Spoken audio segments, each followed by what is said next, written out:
知道，即使今天我不提出来分手，在不久的以后，你也会提的。从骨子里来说，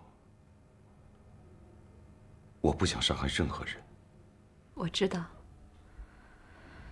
你答应和我结婚，就是因为你想给我一个交代，想对我负责任。所以，你不管怎么样，都不会说出分手2个字。那么这2个字，我来说，我们分手吧。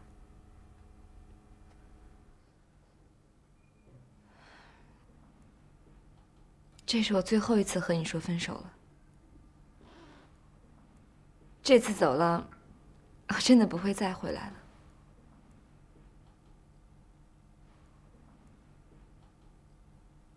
你多保重。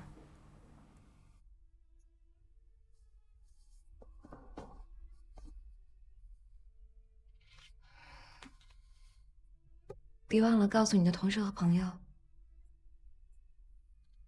婚礼取消了。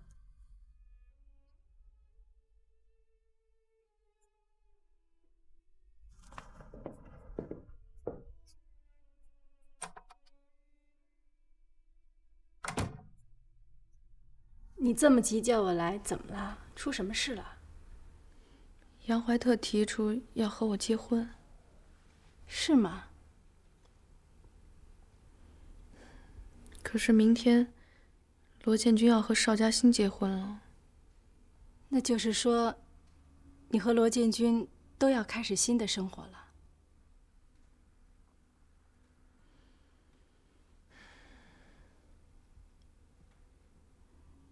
那杨怀特向你求婚，你高兴吗？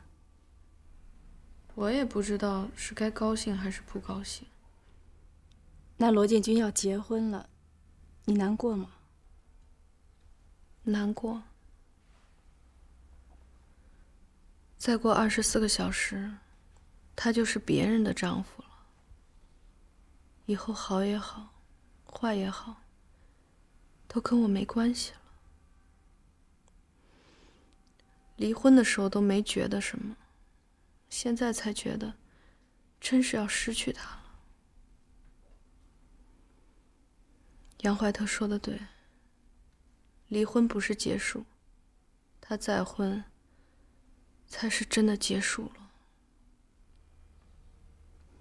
那你不打算跟杨怀特结婚吗？我没想过。我也是这么回答杨怀特的。我知道他很失望，可我真的不知道该怎么办。爱玉，我从来都没觉得这么难过。我被难住了。早就来了，时间还早呢。我早点来是希望带你去做做美容、做做头发什么的。不用，是他们结婚，又不是我。柯周，今天可是你人生中最重要的日子，我希望你容光焕发。今天怎么是我最重要的日子？今天是他们最重要的日子。你听我说，你前夫今天再婚，娶了别的女人，开始了新的生活，你和他画上了句号。我知道你痛苦。今天，我正式向你求婚。由你选择结婚的日子，希望你觉得幸福。选择结婚的日子。哎，你怎么了？可是，我们俩之间存在太多的问题。我是一个经历过婚姻的人，我的顾虑、犹豫，都比你多。那你告诉我，你想结婚吗？你没有经历过婚姻，不知道婚姻是什么，也不知道我需要的是什么。那你告诉我，婚姻是什么？你需要的又是什么？是柴米油盐，1日3餐，是平静、满足，还有温暖。这些就是你需要的。这我都能做到啊。我甚至可以不飞了，转做地勤，1日3餐，天天陪着你。这都是你能为我做的，可我能为你做什么呢？我们不断的你为我，我为你，不断的做着一个又一个的交换，来维持我们的关系。可能这就是我们之间最大的问题。你把你我分得太清楚了。我不想再听你说这么多的理由了。我只想让你告诉我，你想不想和我结婚？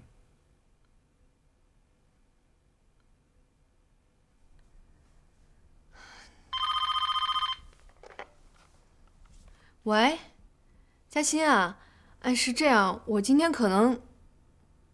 你怎么了？你别哭，慢慢说。你别挂电话，你在哪儿呢？好，我马上就过来，你等我啊。是邵嘉欣，他说和罗建军的婚礼取消了。嘉欣，芳姐，嘉欣，你别哭，你告诉我到底怎么回事啊？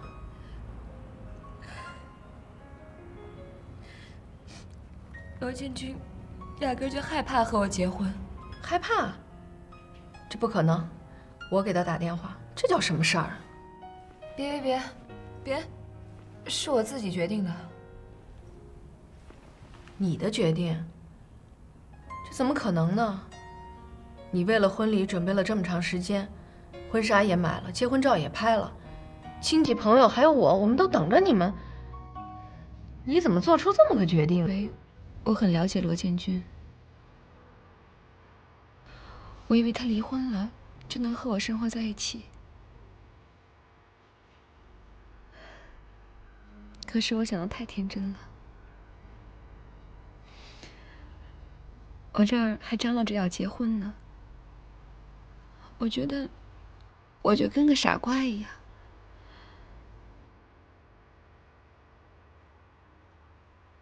别哭了，我知道你心里很难过。不过，人在伤心的时候，总会做出一些激动的决定。伤心过后，你可能会后悔的。没事，芳姐，你不用劝我，我不会后悔的。我是个爱要面子的人，在别人面前总伪装出一副特别幸福的样子，所以现在我没法找别人说，我只能跟你说说。我知道。你是不是搬出来了？那你住哪儿啊？公寓也退了，婚假也请了。我原本想暂时住在我同事那儿的，可是他又找了合租的人，昨晚上就在他那儿凑合挤了一宿。今天打算就先找个招待所住下吧。那怎么行啊？你可以暂时先住在我那儿。不用了，芳姐，真的。你就别跟我任性了。你刚才自己还说呢，你心里最不能跟别人说的话，都可以说给我听，怎么就不能搬到我那儿去住啊？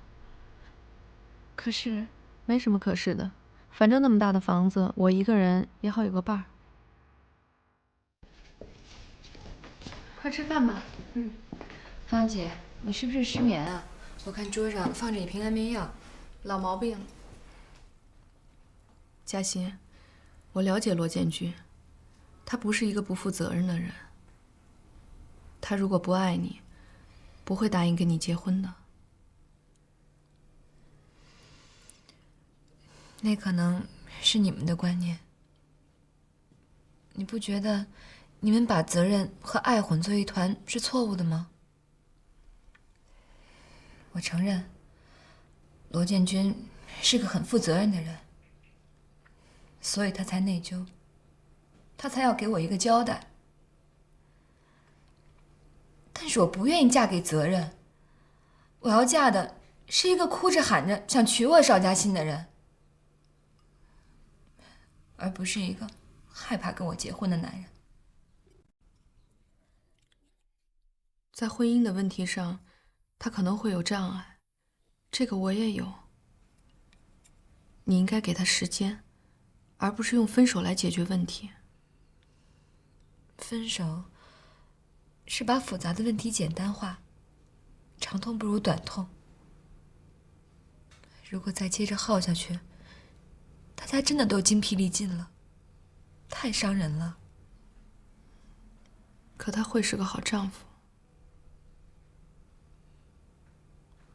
那你们为什么离婚？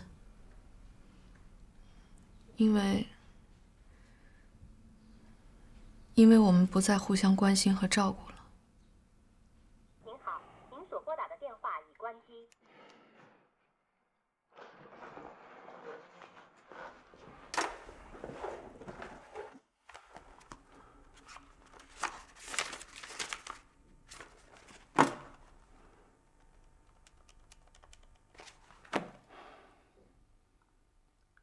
喂，是谢香梅吗？你好，我是罗建军啊。我就想问一下，嘉欣是不是在你那儿？啊，谢谢啊，再见。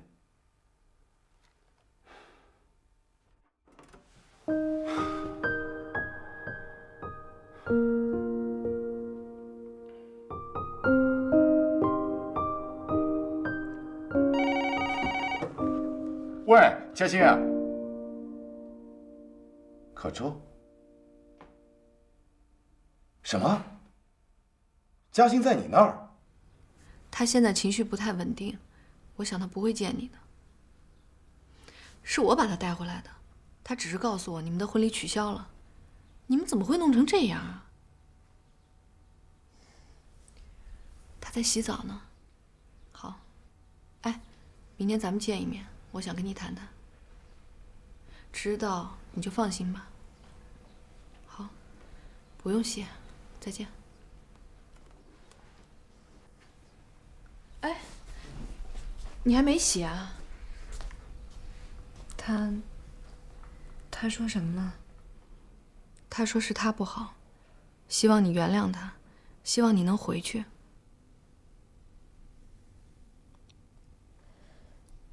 嘉欣，不管怎么样，至少你应该让他明白他的问题在哪儿。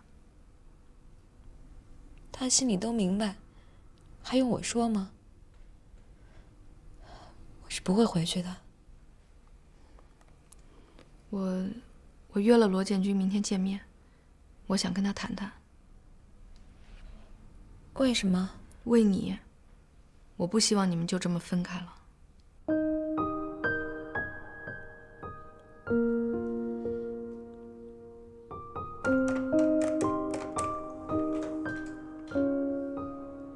我是翁立明，找一下许主管。你不用打电话了，策划人选的资料已经传真过来了。艾宇答应了。你看清楚，这个人叫王梅，你呀抓紧时间看看，如果没什么问题的话呢，立刻通知那边。我不同意更换人选。人家丁爱宇已经明确地表示了不可能接受这次合作，你还要干什么？我要争取。争取什么？争取你们的感情还是争取工作？工作。说这话你自己信吗？我相信丁爱宇是最合适的人选，可是我不相信你。谁的感情没受过点挫折？你痛苦也得有个分寸吧。你要是再这么消沉下去的话，别说人家丁爱宇不会要你，就是换我也不会要你的。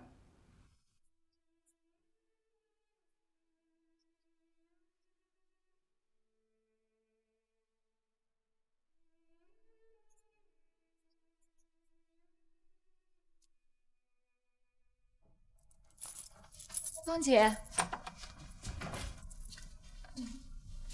怎么是你啊？进来坐吧。你好。你好。可周。哦，芳姐她出去了。她去哪儿了？什么时候回来？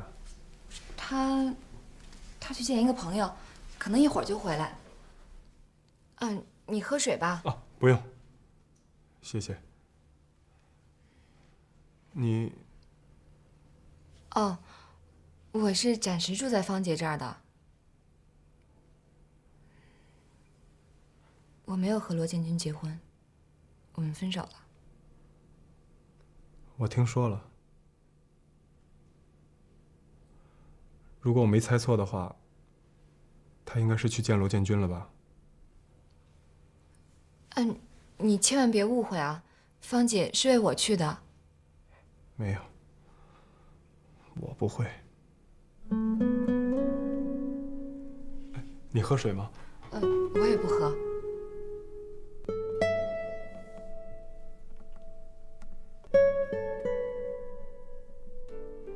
你跟我说了这么多，都是在说邵嘉欣的问题。是他太任性，太敏感。是他提出来要结婚，又突然说分手。那你呢？你害怕再结婚吗？可能有那么一点吧。你跟他在一起的时候就应该知道，他是想跟你结婚的。你既然害怕，为什么还要答应他？可我……我还不了解你啊。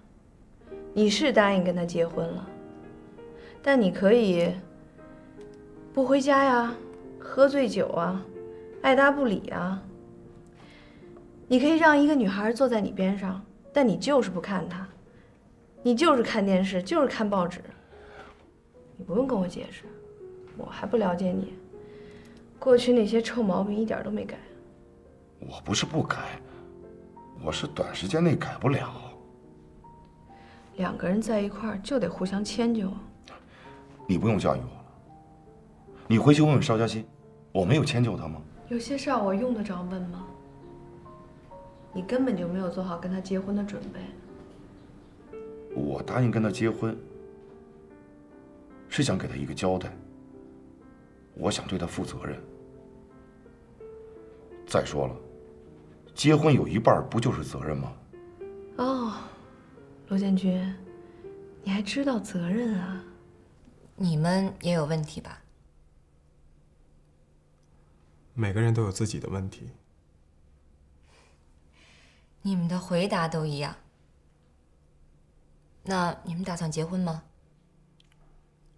可周告诉你的？没有。我看你这么爱他，自然就想到这个问题了。是的，我想。可他拒绝你了？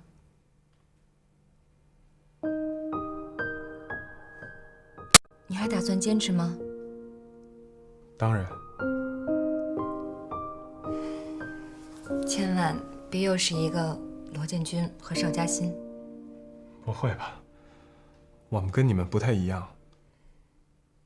问你一个问题，刚才你知道他去见罗建军的时候，心里有没有难受？难受。很坦诚。但是这就有可能成为你们之间很难解决的问题。因为芳姐是个善良重感情的人，只要罗建军的生活没有安定，她会一直挂心的，我看得出来。我想到了，从见到他的第一天起，我就知道，既然我能包容他以前的婚姻，为什么不能包容他对前夫的牵挂呢？如果有一天你心里包容不下了呢？我可以明确地告诉你，当一个男人认定这个女人是他妻子的时候，没有什么不可以坚持的。我希望这个女人也能认定你就是她的丈夫。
怎么回事啊？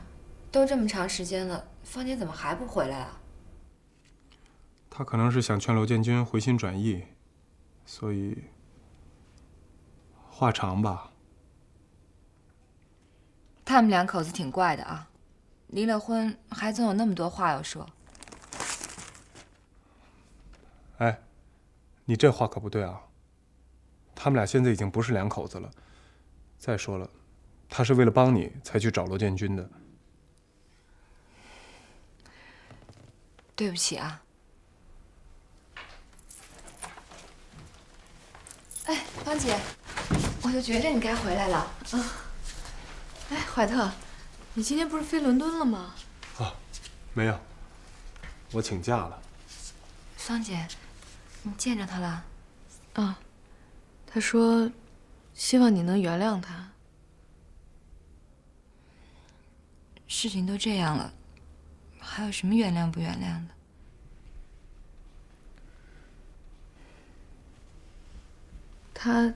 他现在就在下边呢，他想跟你谈谈。我不去，没什么可谈的。嘉欣，我觉得你们之间存在误会，你为什么就不能给他一个解释的机会呢？他认为是误会，但我不这么认为。那你也应该去告诉他。我不去。哎，你，哎，要不这样吧，你们先谈，我先走了。哎，怀特，你请假没飞，是不是有什么事儿啊？也没什么事儿，就是今天状态不太好，突然不想飞了。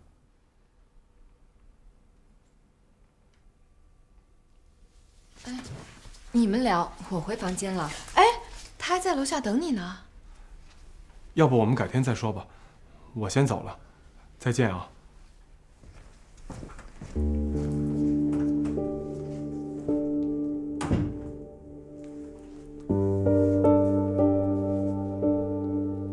你想好了，去不去？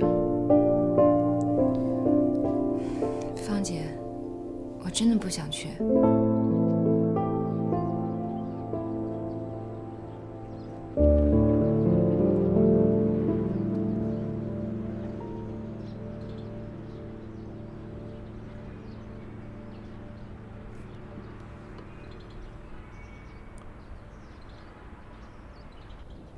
嘉欣在上面呢，我知道。我想她不会下来了。我知道。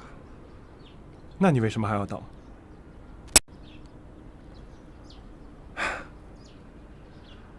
真是让你见笑了。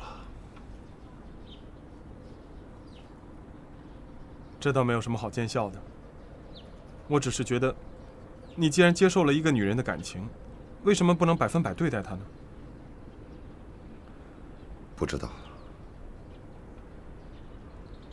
我告诉你为什么吧。你当初就是因为方可舟的所谓精神出轨而和他离婚的。现在，你不断地拿邵嘉欣和方可舟比，不断地拿过去的生活和现在的生活比，最后得出一个结果，那就是你和邵嘉欣在一块儿的第一天起，你就已经精神出轨了。你千万别多想。我真的不希望我的变故影响你和可舟，他跟这事没关系。你应该好好对他。这我倒没什么好担心的。不管你现在心里想着谁，都不会影响我和方可舟的关系，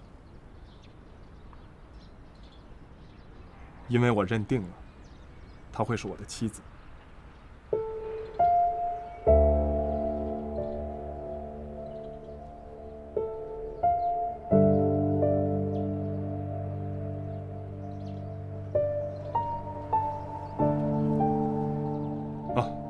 你们谈吧，我先走了。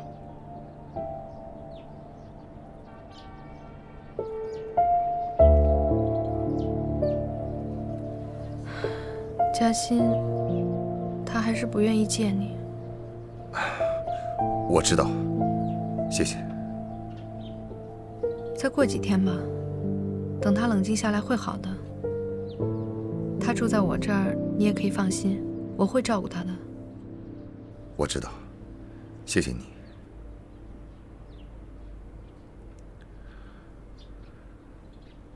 你刚才和杨怀特在说什么呀？没什么。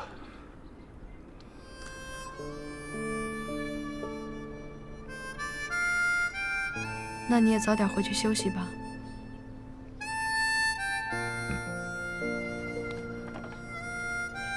柯周，他是一个好男人，好好珍惜。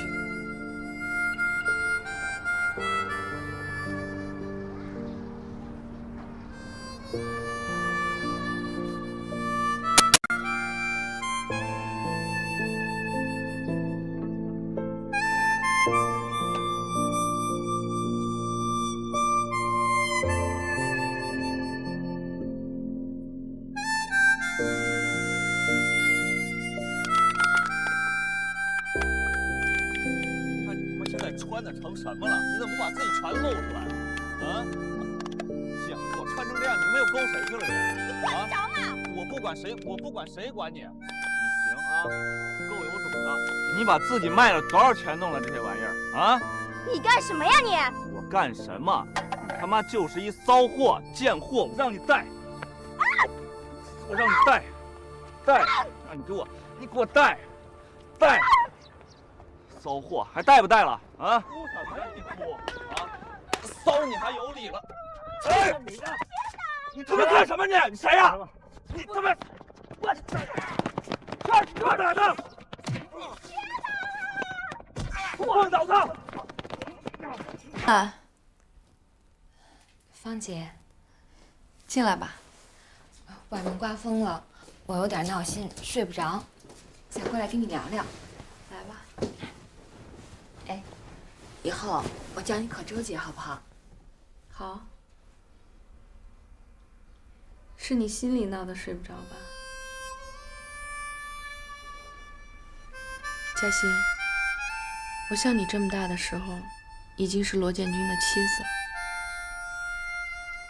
我知道婚姻对于女人来说意味着什么。其实，在决定结婚的时候，你已经打算跟这个男人厮守终生了。我也经历了离婚，所以我能明白，当你决定放弃婚姻的时候，需要多大的勇气来承受痛苦。我是一个没有耐心的女孩，什么都想走捷径，包括自己的婚姻。我要选择事业、情感，还有年龄上都成熟的男人，所以我爱上了罗建军。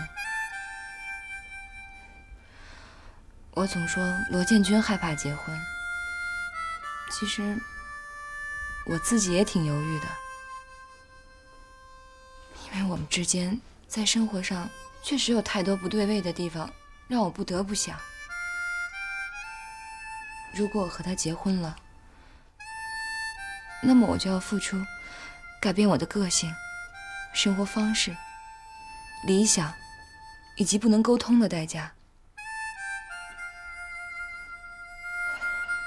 这对我来说是桩代价太高的婚姻，我不敢要。你是这么想的？这就是你和罗建军的误区。你们总认为我太年轻，认为我需要的仅仅是激情还有浪漫。其实我是很理性的，也很现实。婚姻的大门，我不会闭着眼睛稀里糊涂地往里面迈。万一是个雷区怎么办？你都不知道让我说什么才好了。其实你和罗建军需要的才是激情和浪漫。为什么这么说？你为什么不愿意和杨怀特住在一起？可能我比较保守吧。这和保守无关。如果你真的爱一个男人，你就会从生理到心理渴望他的拥抱。但是我在你和杨怀特之间看不到这种渴望。可能我们相处的时间还不够。这也和时间没有关系。两个人的感觉是瞬间的，那么证明这种瞬间的感觉是不是爱，就是之后的行为了。可能会从拉手变成拥抱，从拥抱到接吻，再从接吻到一起生活。但是你们好像却是倒着走的。倒着走？什么意思？我的意思是，你和杨怀特又回到了朋友关系，而不是情侣。起码你是这样。好多人吃炸酱面都不爱放醋，可是我喜欢。蒜呢？要吗？蒜啊是最重要的，提味儿。杨怀特就不让我吃，说吃了蒜以后，整个人都会变成一头大蒜。我也不让罗建军吃，可是他说他也喜欢吃蒜，喜欢往炸酱面里放醋。是吗？你应该知道的。我以前也不爱吃，后来不知怎么的就喜欢上了。是习惯。对，习惯。可周姐，你是忘不了习惯，还是忘不了人？你怎么这么问呢？跟他在一起的时候，我试过让他改掉他的习惯，可是我看得出来，他就跟割肉一样难受。我知道，他拒绝我，忘不了你。我想，你跟杨怀特之间也一定有同样的问题吧？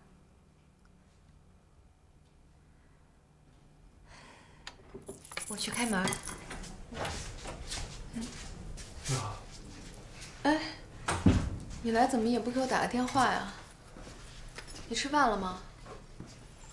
吃过了。那你们聊，我回房间去吃。哎，嘉欣。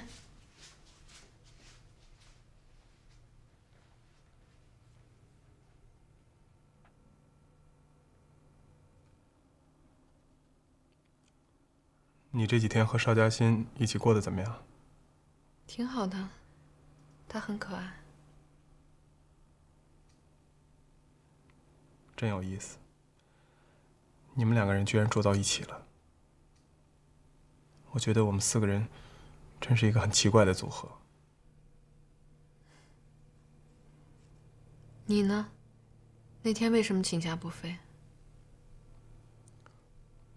因为我的情绪不太好，为了安全起见，所以就没飞。这就跟我们一样，为了安全起见，我不愿意在情绪激动的时候来见你，所以这几天我没有给你打电话。邵嘉欣睡了吗？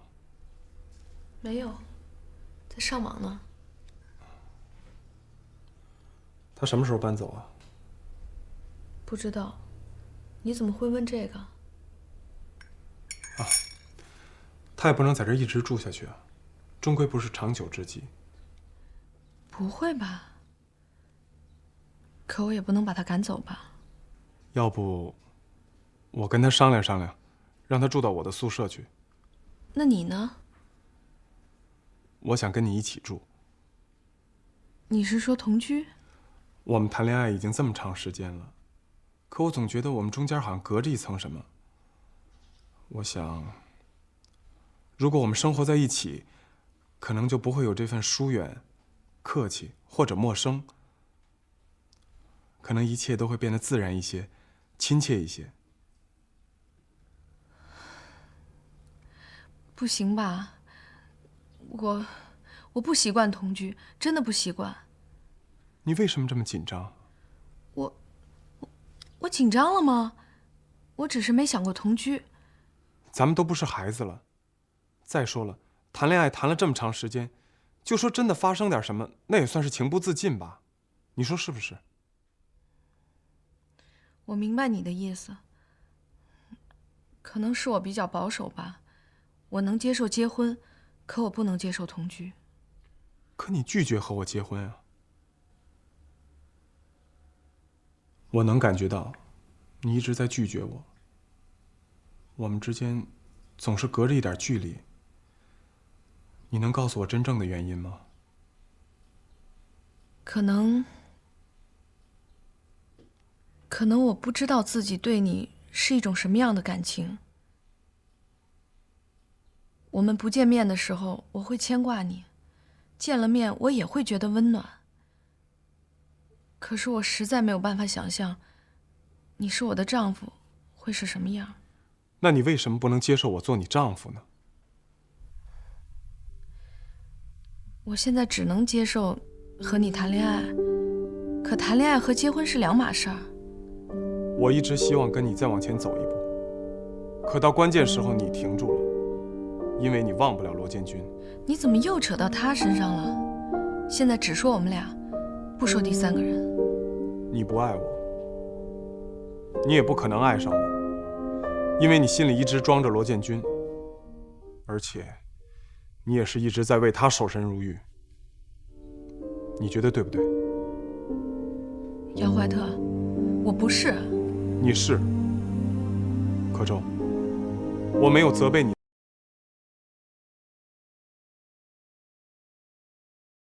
你怎么不接电话呀？啊，这账上有点乱，这2天我在家里整理报表，所以就把电话线给拔了，省得干扰多。哎，这边坐。怎么，你还会出问题啊？有笔账对不上。啊，坐。啊，我给你倒杯水。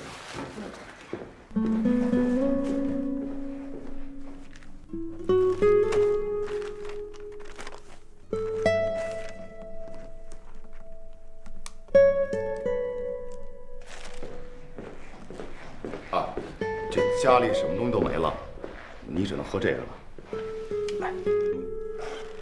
我刚才路过超市，给你买了点吃的。我先是打电话到你们单位，你没在，我还以为你病了呢。我没事儿。你怎么样？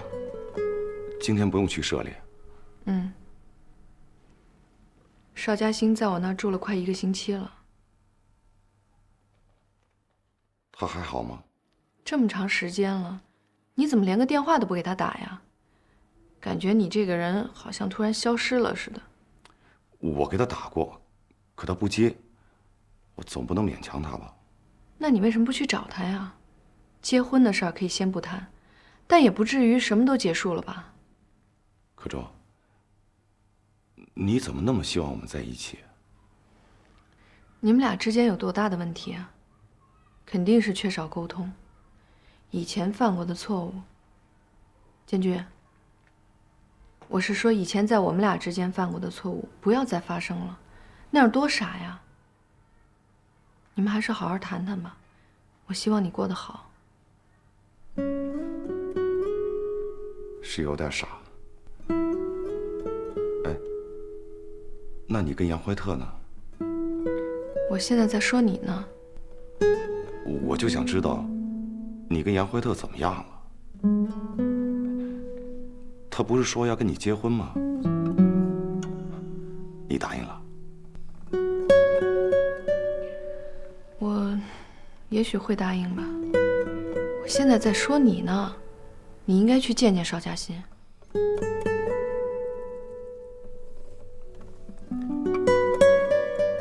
好，我答应你去见他。这是为你准备的新的办公室，专业的设计电脑、传真机、绘图板、彩色复印机。你看看还缺少什么？暂时不缺，谢谢。不用谢。怎么这么别扭？哼，我是说谢谢，不用谢。没什么别扭的，大家都是这么相处的。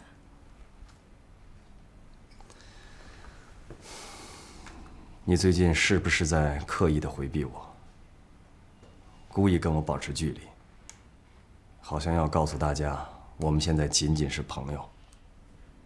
我们现在就是朋友，所以没有什么好别扭的。朋友相处，贵在自然、自在。你看，你老是绷着一根神经，好像在时时提醒着自己，这样就不自然了，也就不自在。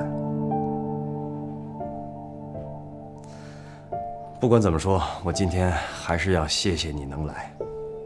不用谢。好，我就不打搅你了，有问题找我。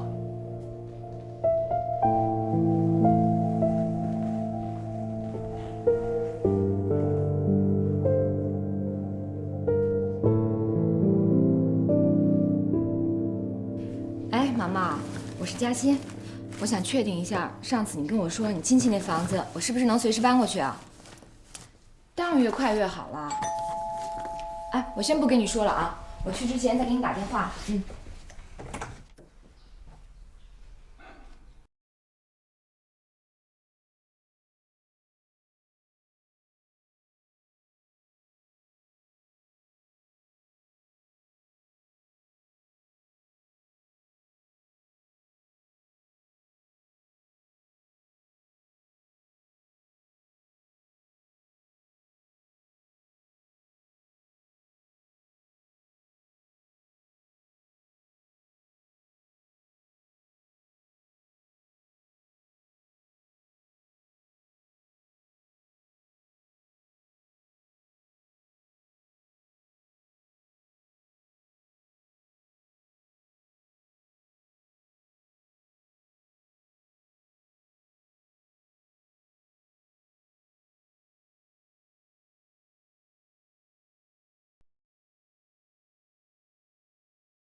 会好的。佳琪，从你搬走到现在，已经好多天了。我觉得我们应该好好谈谈。是可周姐让你来跟我好好谈谈的，对吗？你干嘛总提你的可周姐啊？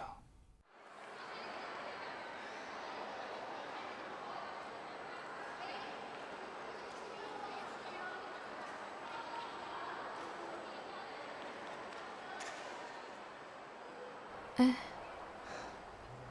你怎么来了？没什么事儿，我就是想来接你。我好像很久没来接你了。对，你这是第5次来接我了。走吧。这些天，我也在反省我自己。我26岁认识了方可舟，3年之后我跟他结了婚。4年之后，我厌烦了我们的婚姻，所以我离开了他，接受了你。可我又不愿承担下一次婚姻的责任，而失去了你。这就是我10多年来的经历。我又回到0了，这就是自私的代价。嘉欣，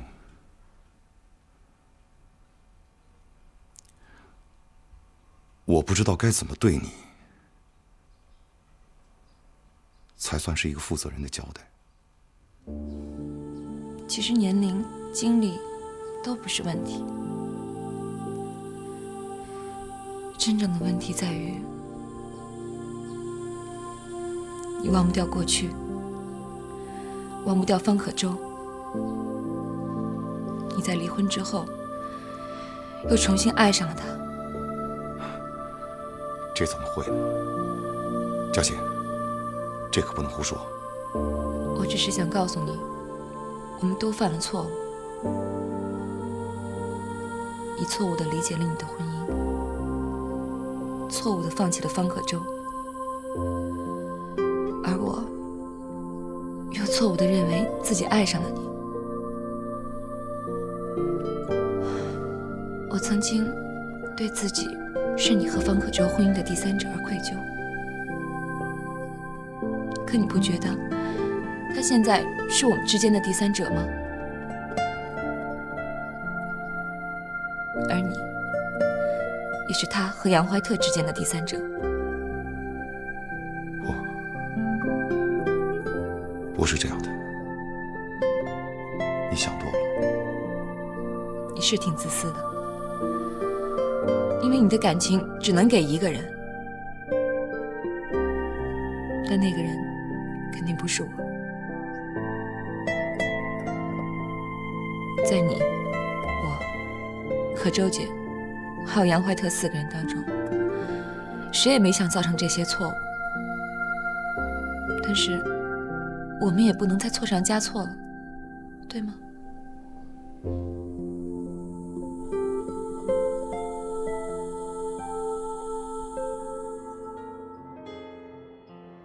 怀特，我突然觉得我特别失败。以前结婚没经营好，离了，失败了。离婚以后又不能忘记过去，也很失败。我们俩在一起这么长时间了，也是很失败。我觉得自己失败得一塌糊涂。我其实真的很想，希望开始新的生活，新的爱情，有新的爱人，新的婚姻。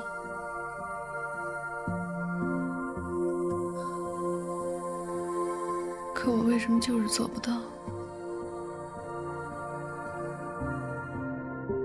我怀疑，我是不是已经失去爱的能力了？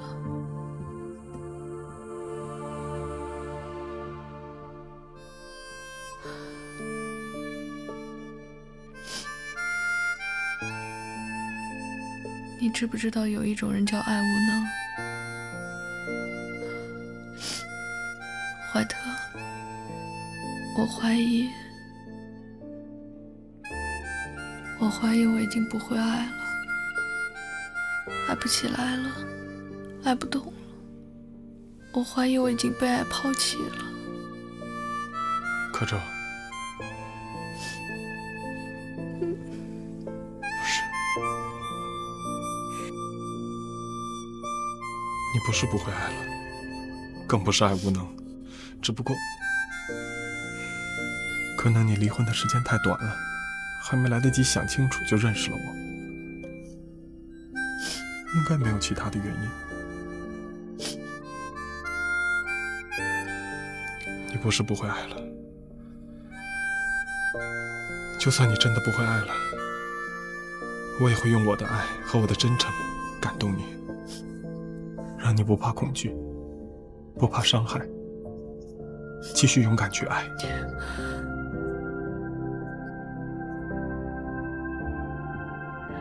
怀特，我真的不知道应该怎么办了。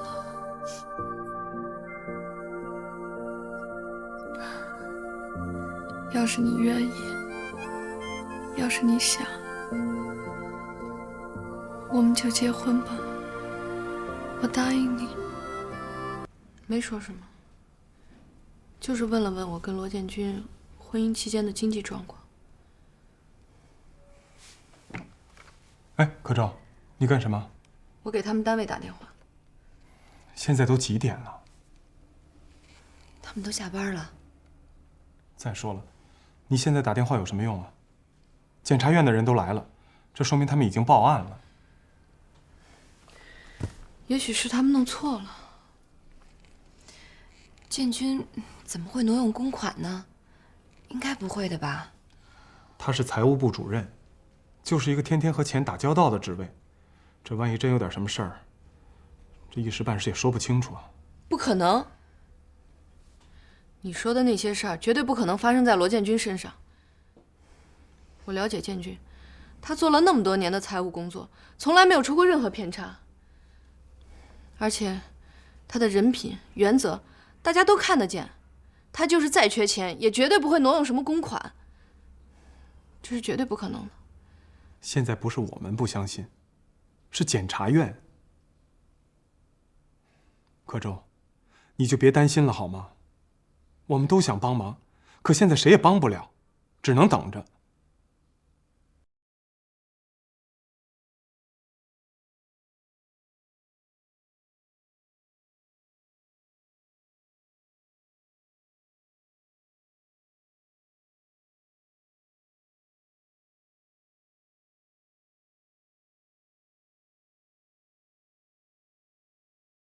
你的，喂，哎，毛毛，我这突然有点事儿，我要过几天搬过去，好吧？那我到时候给你电话，不跟你多说了啊。拜拜。柯州姐，你这是给谁打电话呀？给建军的领导。都已经12点了。你别紧张，说不定这只是个误会。你别打了。我给建军打，也许他们知道是误会，已经放人了。用户暂时无法接通，请稍后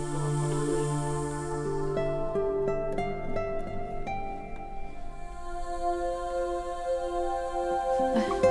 嘉欣，你先去睡吧。你放心啊，建军不会有事儿的。现在需要放下心的是你。我给你做了面，你趁热吃点。我吃不下。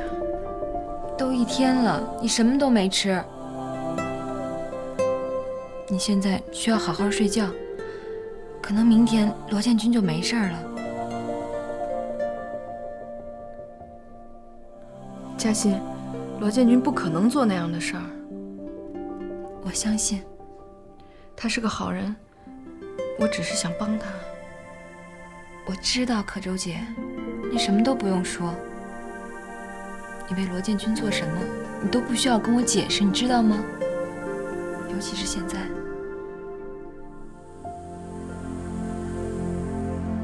好，是这样，我想问问你认不认识检察院的人啊？不是我，是罗建军。嗨，离了该帮的也得帮啊。真的啊？好，那我等你电话，谢谢啊。可周姐，我觉得你这么找人没用的。他要是真的犯了事儿，那谁也帮不上忙。我就是不相信他会这么做。除了罗建军自己，谁说我都不会信的。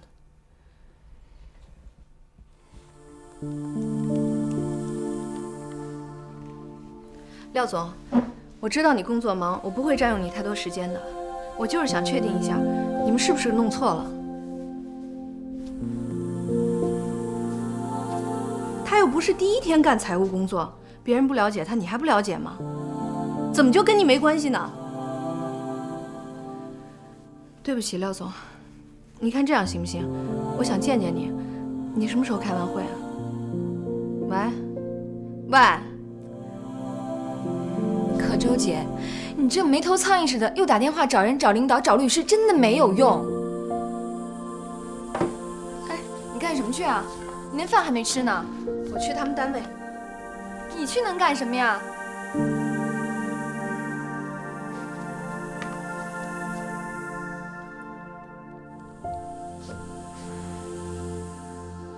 杨怀特，我是邵嘉欣。你觉得侵吞公款能让人看见吗？你们找他谈了吗？他承认了吗？罗建军是个老会计了，公司每一笔账的进出都是他一手经办的，包括这20万也是他亲笔签名提取的。我不管这笔钱在哪儿，最直接的负责人是他，我们只能报案。如果我没有理解错，你们也不能确定这笔钱就是罗建军拿的，是吗？那你们应该如实的跟检察院说呀，怎么能把这盆脏水就这么随便的倒在罗建军头上呢？我走的只是法律程序，因为没有人可以替罗建军承担责任，况且他的副手在出事以后不知去向了。你们去找啊，去找那个副手啊，可能这笔钱是他拿的，而不是罗建军。这不是我们要做的，而是检察院或者公安机关。应该是这儿。你听可周说来这儿找谁？听他打电话说找什么廖总。至于罗建军这个人，你跟他生活了这么多年，不是也离婚了吗？现在啊，是人比社会变化的快，尤其是在金钱面前，谁能给谁担保啊？谁又能保证20万摆在面前能不动心呢？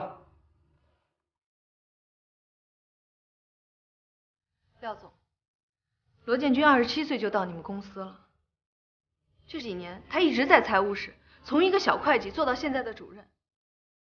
几年了，他手上过多少个20万？成百上千万都从他手上过了，哪笔钱出过问题？我跟他离婚了，没错，可我还是可以用良心说，他的人品没问题，他是个有职业道德的人。我对检察院的人也是这么说的。我相信会有水落石出的那一天，我也相信，总有一天你们要跟他说对不起。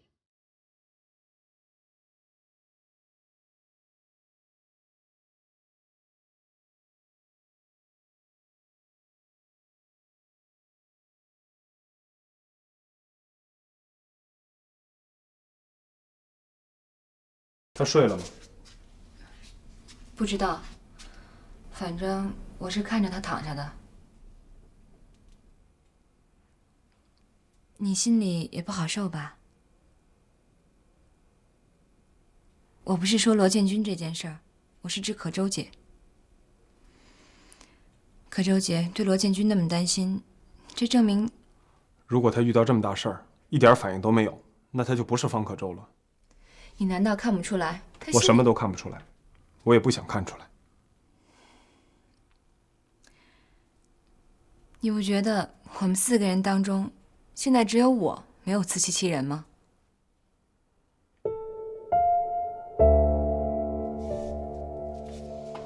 哎，这次你一定要让他把汤喝了，我敢保证，他现在肯定睡不着。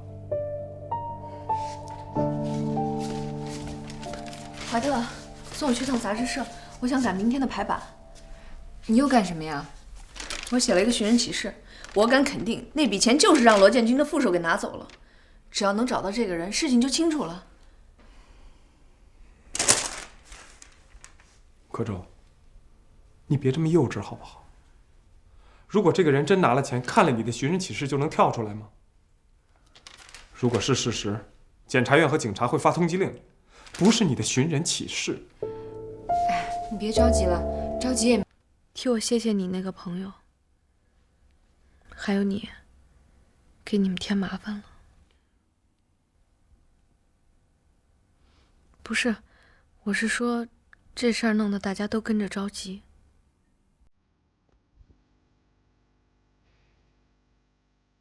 可周，能让我看看你跟罗建军的离婚证吗？我觉得你们压根儿就没有离婚，而我就像是一个外人。这事儿我不知道也就算了，可我知道了。我觉得我们应该帮他。我明白，可我感觉你现在已经不仅仅是在帮他了。我只是担心，毕竟他是我的前夫，也是我们的朋友。如果仅仅是担心，你就不会急得手足无措，神经也不会紧张到连吃安眠药都起不到作用。在你心里，他仅仅是你的前夫或者是朋友吗？我们能不讨论这个问题吗？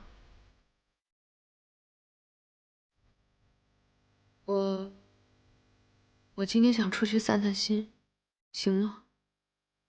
行啊，要不我带你到郊区转转。我想一个人出去走走，你不用跟着。行。艾雨，你有时间吗？我想让你陪陪我，逛街、吃饭、喝咖啡、做美容都行。我在百盛附近呢。啊，那好，那我等你。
我想，只有一个妻子才会这样担心她的丈夫。他是我的前夫，也是朋友。我们在一块生活了4年，我们是亲人，难道我的担心有错吗？再说我们现在已经离婚了。不用强调这个。我想，你们离婚以后，重新相爱了。感情这东西是很微妙，但我跟罗建军是不可能的。哎呀，你怎么把你自己弄成了我一样的境地呀？你和孟丽明怎么样了？你指工作还是？你说呢？我们好像除了工作就是别扭，不见面别扭，见了面更别扭。你们不可能维持朋友的关系，因为你们是相爱着分的手，分手以后仍然相爱着。是啊，恋人、朋友、同事，我们都试过了。接下来，我不知道还能做什么。我小时候养过蚕，听老人们讲，蚕很娇气，不能让苍蝇叮了，叮了就吐不出丝了。那是我第一次有了保护什么的念头。每天早晨起来就用手背去碰碰它，凉凉的，特别招人疼爱。我现在觉得我自己就像一只蚕。我也是2只蚕。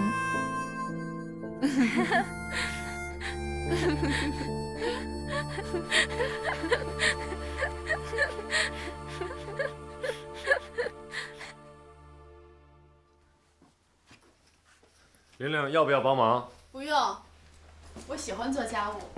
这习惯好啊。哎，干嘛呀？出差啊？啊，公司明天组织出去玩，可能得住2天。我能不能去啊？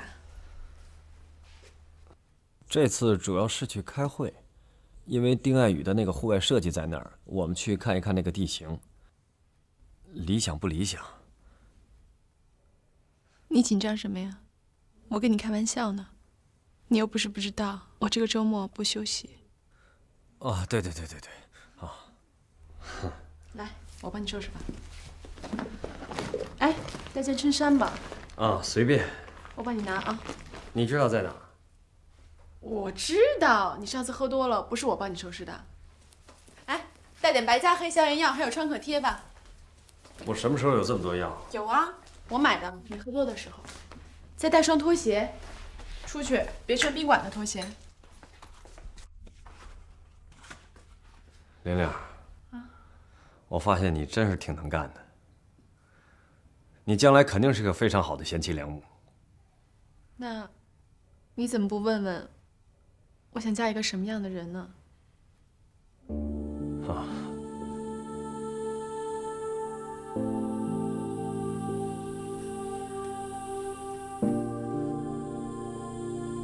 孟立明，你为什么从来不问我喜欢的那个人是谁呀？是你不愿意知道，还是你心里明白，根本就不想问？玲玲，时间不早了。我心里一直喜欢的那个人是你，从大学到现在，一直是你。玲玲，从大学到现在，你还喜欢做饭，喜欢看电影，喜欢吃爆米花，所以喜欢不代表什么。你说的是爱好，我说的是感情。感情对我来说没有那么复杂，也没有那么多奢望和要求，就是好好的对待你喜欢的人，给予他温暖、宽容和谅解。所以我一点都不在乎你还爱着丁爱宇。可是我不能接受，因为我给不了你什么。我原本打算永远都不跟你说这些话，因为我怕我说了你会离开我。我想，目前我只能把你当做我的朋友。我知道，我只是说出来而已，让自己轻松一点，没有想改变什么。你不要给自己太大的压力。好了，我先走了，祝你明天玩得开心。谢谢。红梅怎么样？还走得动吗？还行吧。爱宇，再坚持一下，你看前面可就是沙家浜了啊！一定能坚持住。哎呦，哎，怎么了，爱宇？哎，怎么了？没事，扭了一下，你先过去吧。怎么样？哎，这美女交给你了，表现的机会到了啊！没事吧？真没事，我们去吧。那我先去了啊。安宇，要不脱下来看看？要真崴了可就麻烦了。没问题，我能走。你先过去吧。来，我扶你。你怎么这么麻烦呀？我已经说过了，我没问题。我这不是关心你吗？谢谢你。丁爱宇，你能不能对我态度好点？我对你态度不好吗？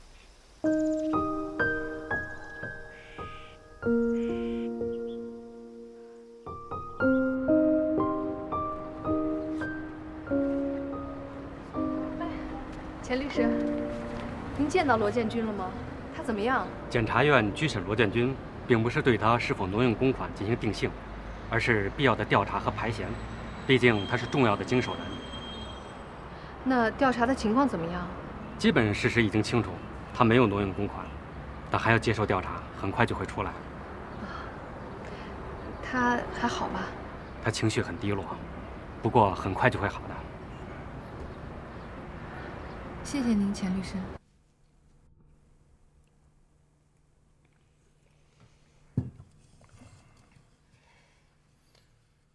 你说可周怎么还不回来呀？我都跟你说了3遍了，他去见他一个朋友，他朋友给他介绍了一个律师。哦。哎，我特想问你一个问题，你觉不觉得我们4个人现在越来越斗了？斗？有什么好斗的？从罗建军出事那天起，就全错乱了。不是错乱，是错位。我怎么听你说的那么错乱啊？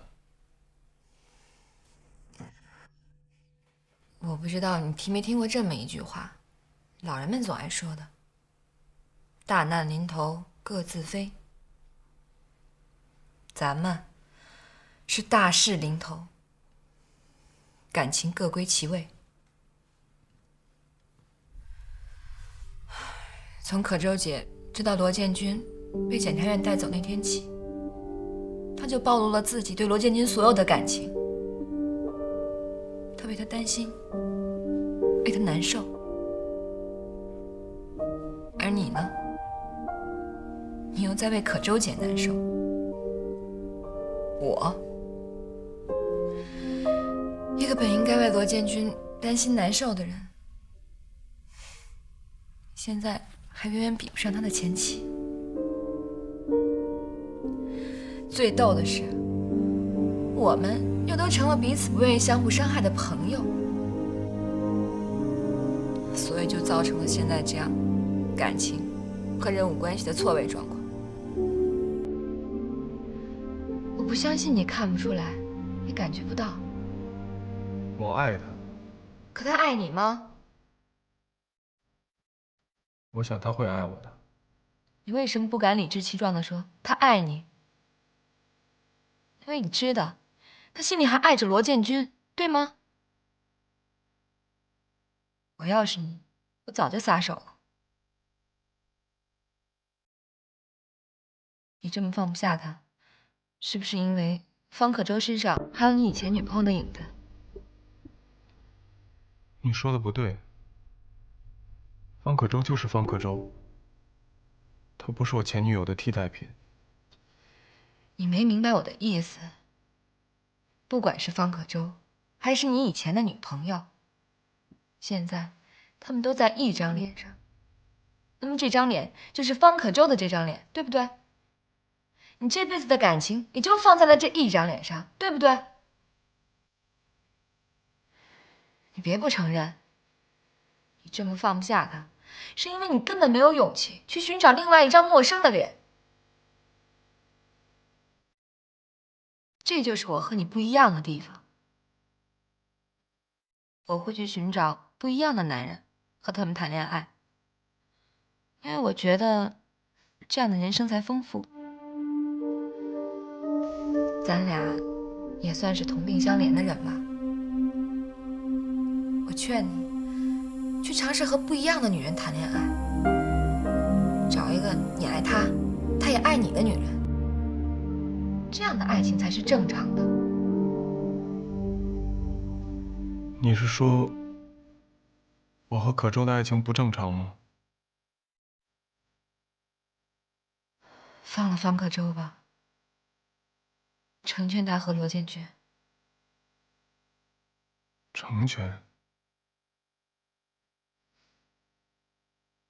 他和他本来就是两口子。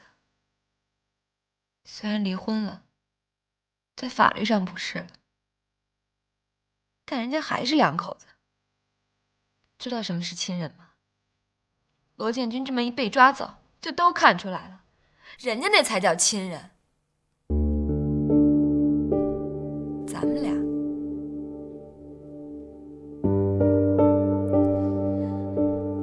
们俩，就是人两口子中间的2段插曲。咱们再插在中间不走，那就又成第三者插足了。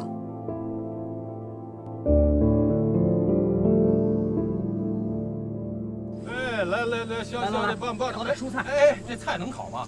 土老帽，没吃过巴西烧烤啊？巴西的，你是耍把戏的吗你？你说什么呢你？真是。哎呀，做饭可是你强项啊，阿宇。哎，翁立明，你是不是最爱吃黑胡椒啊？我看你每天中午都要什么黑胡椒牛肉饭。没有，也不是说非吃不可。哎，我说你们俩今天怎么了？啊？沉默寡言的。哎，就算你们俩以前好过，也不能一句话不说，不是？啊？哎，鸡翅好了，鸡翅好了，哪那么多废话？吃东西都堵上。你们在这慢慢烤，我去那边看看啊。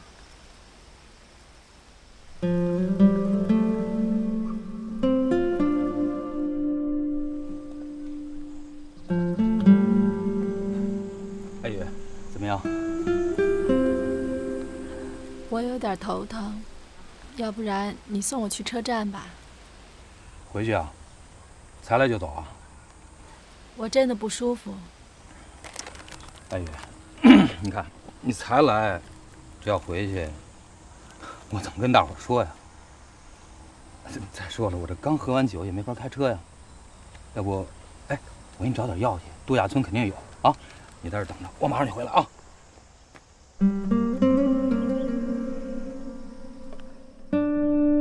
谁让我当初英语没学好呢？这听人说了3、5遍啊，才听明白。人家说的是勾音当，不是说我够淫荡。人说的没错啊。哎呦，您怎么这么说呀？笑什么呢？笑什么呢？啊？他说他淫荡。淫荡？你怎么说话呢？别听他的。哎，老半天没看着你了，上哪儿去了？艾宇说他头疼，非要回去，我没让他走，给他找药去了。哎，那艾宇呢？那不是在？哟，哪儿去了？还真是哎，好半天没看见艾宇了。哎呦。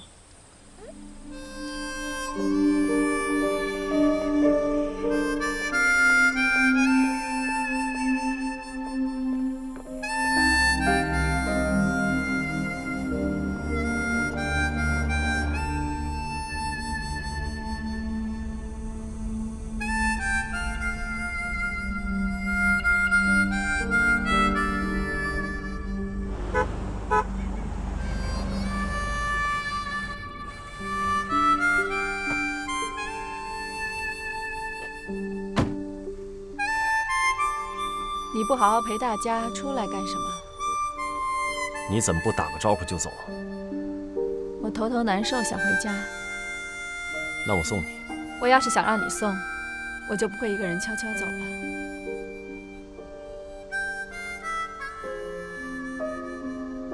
你这么突然走了，大家会很扫兴。我待在这儿，大家才会扫兴。我今天就不应该来，压根儿就是到这儿来找别扭的。没人想跟你找别扭，是你自己心里别扭自己。我不可能若无其事地装着跟你不认识，装着跟你一点关系都没有。我走，你留下。我求你了，我真的就是想回家，麻烦你让我走成不成？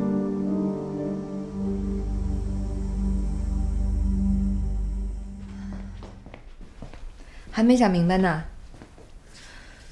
按理说，你们飞行员应该是那种挺冒险的职业，应该知道需要放手的时候就要放手的道理，不然可就撞冰山上了。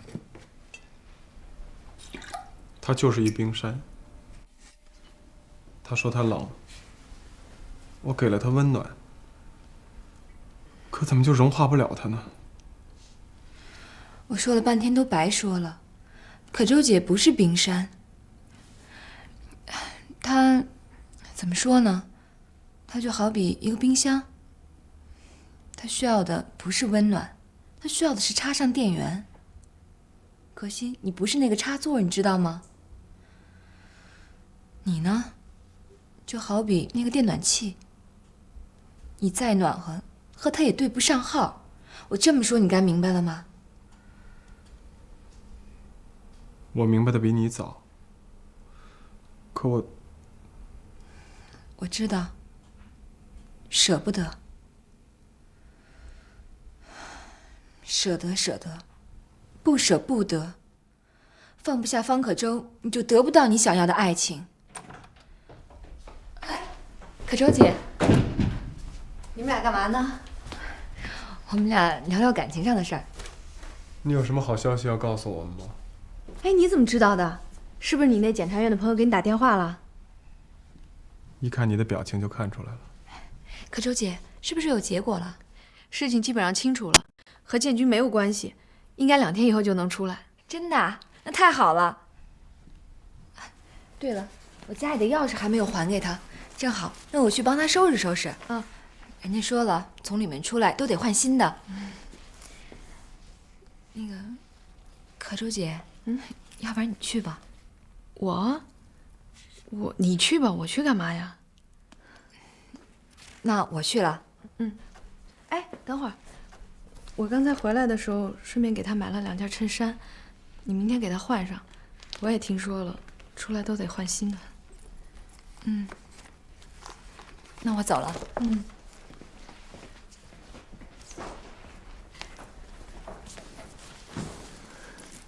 你等了我半天了。也没有太长时间。来之前应该给我打个电话呀。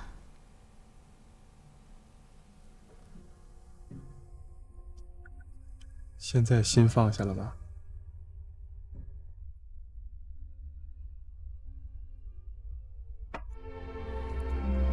我今天来是想跟你说一件事儿。我们公司每年选择2名飞行员到国外培训，培训期是10个月。这次他们选中了我。多好的事儿啊！你不是一直都想出去吗？什么时候走啊？你就那么希望我走？就连一句舍不得或者挽留的话都没有。怀特，感情和工作是2回事儿，我没有理由用我们的关系阻拦你的发展，而且我确实觉得，这对你来说是一次难得的机会。柯周，不要找任何理由了，你就告诉我，你希望我去，还是不希望我去？